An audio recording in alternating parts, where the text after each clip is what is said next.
with us. Speaking of the Quad and the foreign ministers, let's also shift focus to Marco Rubio in particular. He was sworn in as the 72nd US Secretary of State following a unanimous 99-0 confirmation vote in the US Senate. Rubio, of course, pledged to uphold President Donald Trump's mandate of prioritizing national interests, underlining that every action taken by the Department of State would be guided by its impact on America's strength, safety and prosperity. He's, of course, echoed what Donald Trump stated in his inaugural address.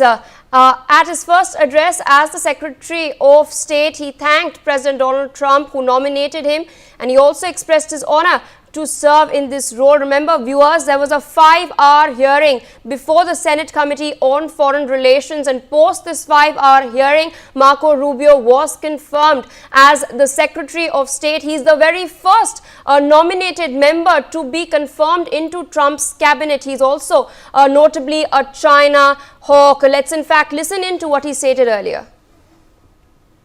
I am new to this department. Today is my first day on the job, literally. But I am not a stranger to it.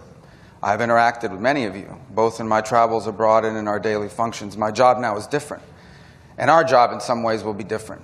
In our republic, the voters decide the course of our nation, both domestically and abroad, and they have elected Donald J. Trump as our president when it comes to foreign policy on a very clear mission. And that mission is to ensure that our foreign policy is centered on one thing, and that is the advancement of our national interest, which they have clearly defined through his campaign as anything that makes us stronger or safer or more prosperous. And that will be our mission. That will be our job across the world, is to ensure that we have a foreign policy that advances the national interest of the United States. All right, there, of course, viewers, you've heard what Marco Rubio has had to say. There was a lot of buzz around him and the fact that Trump nominated him, a lot of buzz on social media, Mehendi. But what's notable is that Trump has surrounded himself with China hawks, whether it is Rubio as Secretary of State or whether it is his NSA pick, Mike Waltz. So does this indicate not just a growing shift towards the Indo-Pacific as seen with the Quad meeting earlier, but also a renewed focus on China?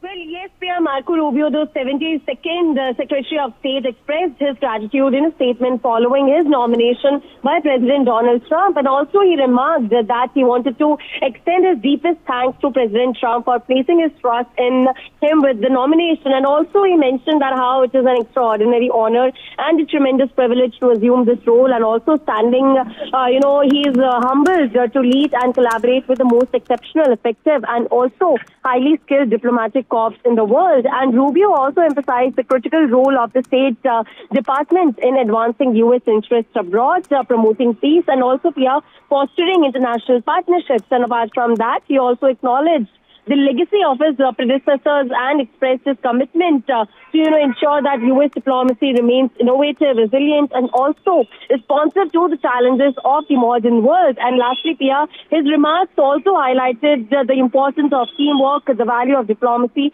and also the shared mission of advancing freedom and prosperity for all in America. Yes, Pia. Indeed, Mehendi, stay on.